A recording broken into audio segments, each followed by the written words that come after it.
On va regarder justement comment on vit dans la tente, avec également, eh bien, que faut-il mettre dans son sac à dos. Ça aussi, c'est important hein, pour vous, Grégoire, quand vous bien incitez les gens à partir, il faut également savoir s'équiper. Tiens, regardez les petites explications. On se goinfre de nourriture et là, en attendant la soupe. Préparer la soupe et on attend que ça boue. Mais comme c'est la fin de la bonbonne, j'attends que la bonbonne arrive à sa fin, et à la fin c'est souvent une petite flamme, donc du coup il faut forcément faire prendre son temps et son mal en patience, et malgré tout on a faim, on veut manger. Alors, on en a marre d'une chose, c'est de manger à moitié accroupi, mais pas sur une table. Ah ouais. Non, t'en as pas marre toi de ça? Non, moi ça va, ça fait mal au dos. Je mange pas très bien quoi. Donc il y avait une notion quand même qui était importante pour le voyage, c'est qu'on avait choisi de voyager avec la tente, ce que j'appelle la dinette, c'est tout le matériel pour faire à manger, notre nourriture. En gros, on avait décidé dans ce voyage d'être autonome. Omelette au fromage et riz à la sauce napolitaine avec petits oignons. Omelette fromage oignon, je pense. C'est ça. Et donc en dessert, on a un petit yaourt avec de la myrtille sauvage. On a bien réussi à se tenir à nos 12 et 15 kilos. Mais moi, en fait, j'étais responsable de la nourriture, en fait. Donc quand il n'y en avait plus, ça m'arrangeait bien. Mais quand il y en avait d'un coup beaucoup, c'est-à-dire 4 kilos en plus, pour moi, c'était une grosse différence de poids en fait à gérer. Et ça, je crois que c'est quelque chose qu'il ne faut pas faire, c'est-à-dire bien répartir la tente, les sacs de couchage chacun, et après répartir la nourriture en fait. Parce que je crois que le corps s'habitue vraiment quand même à un poids, au poids du sac, et là ça fluctuait trop en fait. Donc les journées où j'avais 4 kilos d'un coup en plus, j'avais l'impression de pas avancer quoi. Le gros sac de 10 millions de kilos. Maman, En fait, il paraît pas gros comme ça. Hein. il m'inflige des choses. Et finalement, en fait, je suis presque mieux avec celui-là. Parce qu'il porte bien sur les hanches. Mais, il faut que je règle à mon avis mon sac. Un peu mieux. Of course. Tu auras beaucoup moins mal aux épaules, je pense. Voilà, vous voyez, je tourne. Voilà. Ça fait 3 minutes qu'elle porte mon sac à dos. Elle est sympa cette image-là, quand on la voit effectivement par terre. Ce qui veut dire que, attention non plus à ne pas avoir un sac trop lourd quand même. Hein. Oui, je pense que le maximum pour les demoiselles, c'est de porter 12 kilos sur le dos. Hein. Alors c'est bien parce que quand on parle de la grande traversée des Alpes, il y a des animations qui sont organisées hein, par votre organisme. Et en particulier, moi je vois randonner avec un accompagnateur en montagne et passer la nuit dans un refuge. C'est bien ça. Tout à fait. C'est la première fois qu'on organise cet événement. Donc la Grande Traversée des Alpes, en fait, ce sera le week-end du 1er juillet cet été, dans 6 refuges du Club Alpin, qui est partenaire de cette opération. Et donc on invite des néo-randonneurs ou des gens qui connaissent peu la montagne à venir à monter au refuge avec un accompagnateur, à passer la soirée, donc soirée à thème, et à faire une petite sortie encadrée par l'accompagnateur le lendemain, avant le retour au parking, pour un tarif très préférentiel, puisqu'il ne reste à payer que la demi-pension, donc une trentaine d'euros. Alors cette émission, hein, elle est faite pour passer tout au long de l'été. Ça veut dire qu'une initiative comme celle-ci, on peut à n'importe quel moment aller chercher un accompagnateur en montagne et puis faire ce que vous allez faire sur ces journées. Parce que je vois qu'il y a refuge de la Croix du Bonhomme, il y a le refuge de la Dent Parachée, c'est magnifique, hein, c'est vrai que c'est un très très bel endroit, le refuge du Fond d'Ossois, il y a le refuge du Montabor, il y a le refuge de Maljacé et le refuge de Nice, c'est ça hein? C'est ça. Donc ces 6 refuges sont concernés par cette opération qui aura lieu effectivement uniquement ce premier week-end de juillet. Mais tout au long de l'été, on peut également y aller, c'est ça, avec un accompagnateur. Hein. Exactement, les accompagnateurs sont là pour ça, ce sont des excellents passeurs qui vous apprendront ce qu'il faut mettre dans le sac, ce qu'il ne faut pas faire pour éviter de couler une bielle dans les montées, et puis qu'est-ce qu'il faut regarder, comment il faut le regarder. Il y a vraiment beaucoup de choses à apprendre de leur part.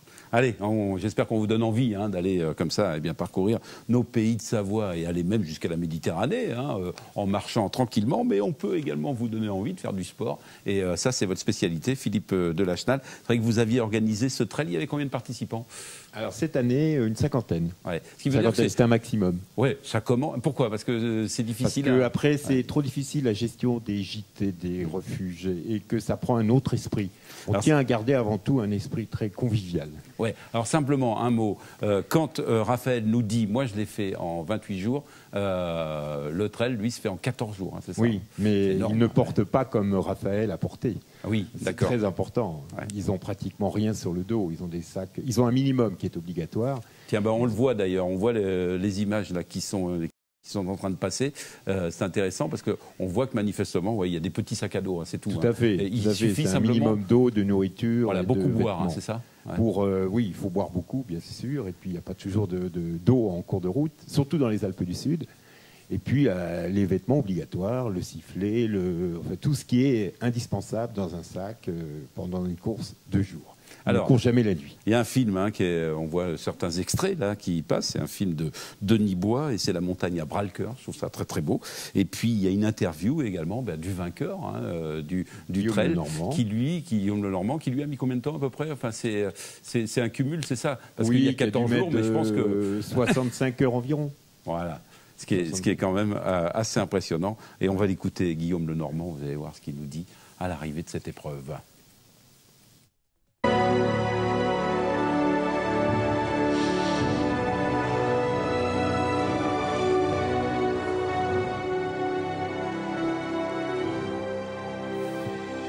Être en phase avec la nature, avec l'environnement, tout ça, c'est très beau.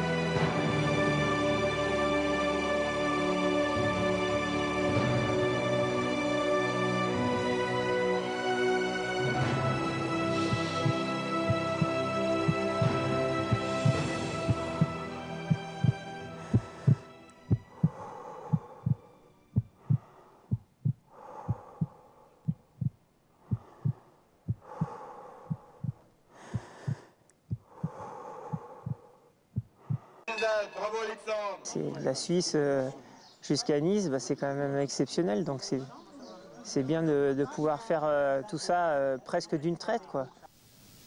Voilà, Guillaume Lenormand, voilà ce qu'il a déclaré hein, pour ce trail. Ce qui veut dire qu'on prend vraiment du plaisir, c'est pas simplement la compétition. Hein. Ah non, oui, non, j'insiste là-dessus, mais beaucoup reviennent, ouais. Beaucoup reviennent, et essentiellement, c'est drôle d'ailleurs de constater que ce sont surtout les plus lents qui reviennent.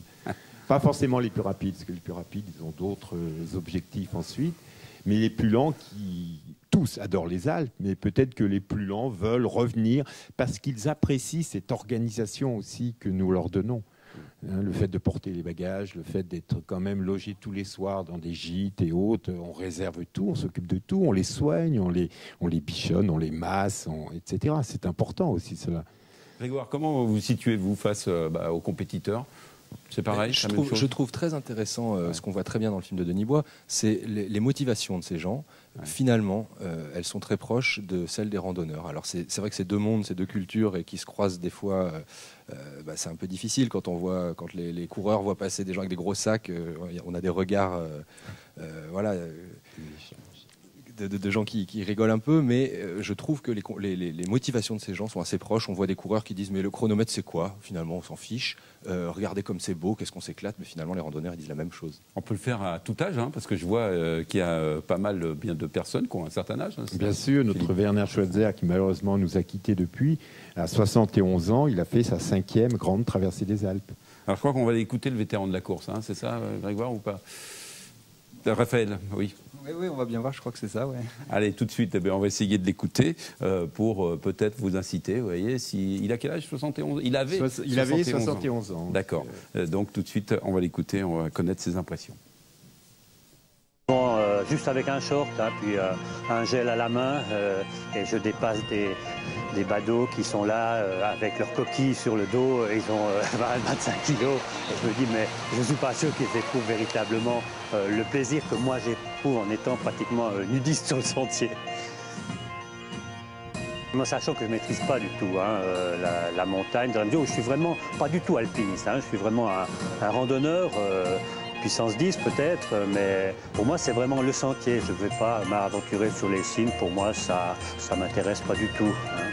Quand tu trottines, quand tu fais un effort, essaye de prendre ta bagnole et de monter à voir un lever du soleil et puis de boire, manger un bout de saucisson et de boire un coup. Tu vas voir que si tu es monté en trottinant, il va avoir un autre goût. Quand ton corps est un peu en action, les sens sont beaucoup plus éveillés, tu es plus en communion.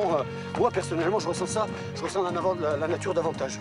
On tourne à 2 km/h ou bien à 7 ou 8, 9, 10 km/h, ça n'a aucune importance. C'est le fait d'être en symbiose parfaite avec la vraie vie. La vraie vie, elle est là, elle est sur le sentier. Un effort, une simple assiette de crudités ou un plat de pâtes, ça a aussi une autre saveur. C'est aussi pour ça qu'on... Voilà, ça c'est la joie de vivre aussi. Hein. C'est vrai qu'on partage tout. Alors on n'a pas entendu le vétéran, mais on a goûté Jacques Verdy. Enfin bref, ils se ressemblent tous finalement, non ou pas? Oui, bien sûr, ils ont tous un passé, ils sont tous de Suisse. D'abord, Jacques Verdy était le recordman de la grande traversée des Alpes. Il y a 25 ans de ça, il l'avait fait en 7 jours. Et Werner Schweitzer, lui, a également souvent gagné cette grande traversée des Alpes ou le Tour du Mont Blanc. Donc, courir et découvrir, c'est une association, on peut adhérer oui, facile. on peut. C'est une association qui organise essentiellement. On n'adhère pas trop, mais Courir et Découvrir propose aussi souvent des découvertes tout simplement de coins magnifiques en Savoie actuellement. Ça peut être aussi dans d'autres massifs. Et la Via Alpina, certainement un jour aussi, cet arc alpin dont Grégoire s'occupe. Ouais. Nous espérons beaucoup découvrir cet arc alpin en 2013 avec Courir et Découvrir. Raphaël, quand est-ce qu'il sort votre film? J'espère qu'il sera bientôt fini. Là, au mois de septembre, ça sera. Je comprends bien, c'est beaucoup plus long de monter un film que de faire presque la traversée. Hein. Oui, c'est beaucoup plus long. Même si c'est vrai que de marcher sur ce chemin ralentit le temps, parce qu'on se met à une autre dimension qui n'est pas celle de la voiture. Et puis Grégoire, on termine avec vous. Donc il y a un site internet, on va le rappeler. Tous ceux qui sont intéressés, ils peuvent aller sur le site. Et là, il y a toutes les informations. Donc oui, www.grande-traversée-alpes.com. Et puis je rappelle que la GTA, la structure associative, donc elle porte un autre itinéraire qui s'appelle la Via Alpina, qui elle traverse l'ensemble des Alpes d'Europe, donc 5000 km. Je pensais à ça tout à l'heure. Oui, et c'est à ça que faisait allusion Philippe, puisque donc son rêve, c'est d'organiser un trail sur cette Via Alpina. Alors là, beaucoup plus long, mais c'est le prolongement logique de la grande traversée des Alpes. Et puis, il est tout à fait possible de mailler l'itinéraire du GR5 en passant sur la Via Alpina et donc en basculant sur le versant italien, ce qui est très intéressant. Raphaël, dernier mot, c'était moi, c'est un rêve, c'est aussi de la faire, la Via Alpina à pied. Et puis, je crois que c'est 4 mois, c'est ça C'est un rêve à tous les 3, alors. Voilà, 3 mois. En tout cas, merci d'être venu nous faire rêver, pour déjà connaître quand même. Moi, je trouve que c'est bien, cette grande traversée des Alpes avec du Léman jusqu'à la Méditerranée. Donc maintenant, vous savez plus ce qu'il vous reste à faire. Il vous reste à prendre un sac à dos, des bonnes chaussures, ça c'est important, bien s'alimenter, et puis bon voyage, bonne route.